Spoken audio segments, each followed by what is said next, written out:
Halo, Assalamualaikum warahmatullahi wabarakatuh. Kali ini kita akan membahas tentang dua device yang bekerja menggunakan prinsip-prinsip termodinamika. Yang pertama adalah pompa kalor atau heat pump, yang kedua adalah refrigerator ya.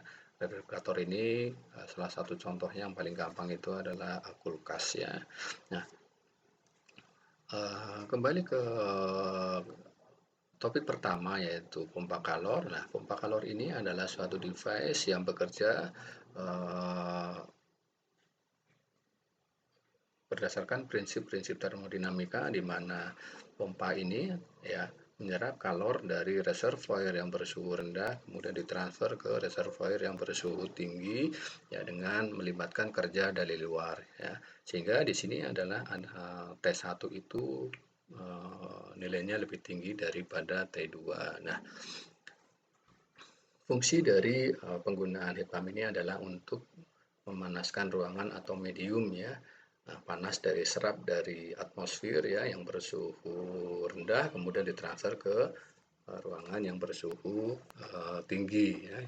Nah, tujuannya adalah tujuan dari heat pump ini adalah untuk menjaga temperatur reservoir atau ruangan atau space ya yang dalam kondisi bertemperatur tinggi. Dalam hal ini adalah temperatur ini ya, space ini harus dalam kondisi konstan temperatur yang tinggi ya. Nah, kemudian heat pump ini berlaku prinsip hukum termodinamika pertama di mana energi yang masuk ke dalam sistem ya ada dua ya. Q2 dan W ya harus sama dengan total energi yang keluar daripada sistem atau Q1 ya. Jika kita masukkan ke dalam persamaan maka W ditambah Q2 itu sama dengan Q1 atau ya W sama dengan Q1 min Q2.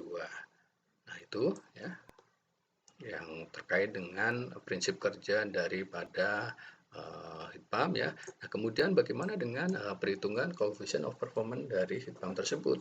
Nah, secara umum coefficient performance itu adalah dilambangkan dengan atau dihitung dengan desired output dibagi dengan work inputnya. Sehingga untuk coefficient of performance dari heat pump tersebut juga sama ya, desired output dibagi dengan work input. Nah, kalau kita masukkan ya, berlaku juga pada kasus ini juga berlaku untuk reversible heat pump itu berlaku Q2 dibagi Q1 sama dengan T2 dibagi dengan T1 sehingga coefficient of performance dari heat pump reservoir itu adalah Q1 min Q2 dibagi dengan Q1 min Q2 sama dengan T2 dibagi dengan T1 min T2. Nah, di mana T1 dan T2 itu adalah dalam satuan derajat Kelvin yang nilainya 1 derajat Celcius itu sama dengan 1 ditambah 273 derajat Kelvin. Nah, harap dipahami ya bahwa tadi di awal sudah disebutkan bahwa heat pump ini bekerja dengan prinsip-prinsip termodinamika sehingga energi yang masuk ke dalam sistem ini atau heat pump ini harus sama dengan energi yang keluar daripada sistem. Energi yang masuk ada dua ya, Q2 dan W ya. Sedangkan energi yang keluar itu adalah Q1. Nah, masuk ke refrigerator ya. Refrigerator prinsip kerjanya adalah sama dengan heat pump ya. Hanya beda yang objektifnya berbeda ya. Kalau tadi ya heat pump itu yang dijaga adalah temperatur tingginya. Nah, kalau refrigerator itu adalah temperatur rendahnya, yang kebalik ya. Kalau tadi yang atas yang dijaga ini yang reservoir tinggi ya. Sementara untuk refrigerator yang dijaga konstan itu adalah yang reservoir bersuhu rendah. Nah, ini juga berlaku dengan prinsip-prinsip termodinamika hukum pertama yang di mana kalor yang masuk ke dalam sistem itu harus sama dengan kalor yang keluar dari sistem. Kalor yang masuk ke dalam sistem itu ada Q1 dan W ya, sedangkan yang keluar dari sistem itu adalah Q1.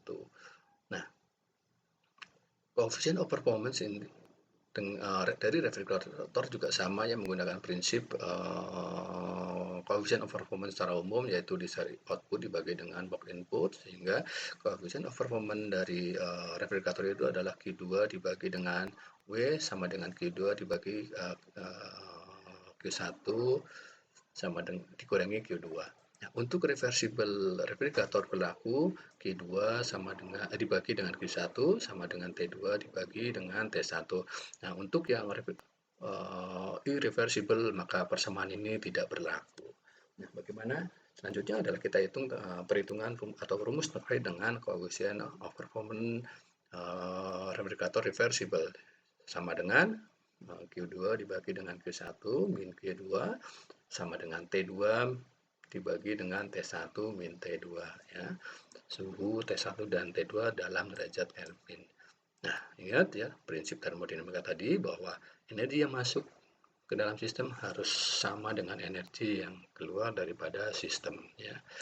Oke. Bagaimana hubungan coefficient of performance dari heat pump dan refrigerator tersebut? Nah, kita mempunyai dua persamaan tadi ya, bahwa coefficient of performance dari heat pump itu sama dengan Q1 dibagi dengan Q1 min Q2 sama dengan T1 dibagi dengan T1 min T2, dan coefficient untuk refrigerator itu sama dengan Q2 dibagi dengan Q1 min Q2. Nah, dari persamaan tersebut, maka kalau jika persamaan 1 dikurangi persamaan 2, maka sama dengan coefficient of performance heat pump dikurangi coefficient of performance dari refrigerator, maka sama dengan Q1 dibagi dengan Q1 min Q2 dikurangi Q2 dibagi dengan Q1 min Q2 sama dengan 1. Sehingga coefficient of performance heat pump dikurangi dengan coefficient of refrigerator itu sama dengan 1. Nah, kalau kita hitung maka kita dapatkan maka coefficient of performance dari heat pump itu sama dengan coefficient of performance refrigerator ditambah dengan 1. Nah, masuk ke studi kasus. Nah, di sini ada sebuah freezer ya yang dijaga temperaturnya pada temperatur konstan 15 derajat Celcius. Sedangkan suhu ambien atau suhu sekitar itu adalah 30 derajat Celcius. Nah, selanjutnya kalori yang masuk ke dalam freezer mempunyai kecepatan kontinu sebesar 1,75 kJ per second atau 1,75 watt ya. Nah, ditanyakan adalah berapa daya yang dibutuhkan untuk memompa kalor secara kontinu ya. Nah, solusinya adalah di sini kita udah ya. Nah, solusinya yang diberikan di sana adalah yang sudah tersedia itu adalah T2 dan T1 ya, di mana T2 itu sama dengan minus 15 derajat Celcius. Kalau kita konversikan ke dalam derajat Kelvin itu ketemunya adalah 258 derajat Kelvin. Sementara untuk T1-nya sama dengan 30 derajat Celcius, kalau sama dengan 30 ditambah 273 sama dengan 303. Maaf, ini 303 derajat Kelvin. Nanti minta tolong dikoreksi. Nah, sedangkan Q2 itu adalah 1,75 kJ per detik ya, sama dengan 1,75 kW ya. Nah, yang ditanyakan adalah W-nya. Nah, di sini sebelum kita jelaskan dulu terlebih dahulu, sebelum kita masuk ke paparan berikutnya, kita jelaskan dulu ya bagaimana prinsip kerja dari kulkas tersebut ya. Di sini adalah 1,75 kW itu masuk ke dalam reservoir rendah ya, yang bersuhu yang dijaga konstan minus 15 derajat Celcius ya. Sementara suhu ruangannya, suhu ambiennya itu adalah 30 derajat Celcius ya. Sehingga di sini sama ya dengan penjelasan sebelumnya ya. Nah, bagaimana untuk mencari W, maka W sama dengan atau mencari daya berapa daya yang dibutuhkan, maka W sama dengan Q1 min Q2. Nah, maka kita cari terlebih dahulu Q1. Yang pertama adalah kita punya persamaan untuk refrigerator di mana Q2 per Q1 sama dengan T2 per T1. Sehingga kita bisa dapatkan ya Q1 sama dengan Q2 kali T1 dibagi dengan T2. Ini maksudnya adalah T2, maaf. Nah, kemudian Q1 sama dengan kita masukkan 1,75 kali 3,03 ya. T1-nya tadi 303 ya. Nah, kemudian dibagi dengan 258. Ini maaf, ini salah nih, 303 ya, harusnya yang ini ya. Nah, dibagi dengan 258 ketemu 2,0552. Sehingga W-nya itu sama dengan Q1 min Q2.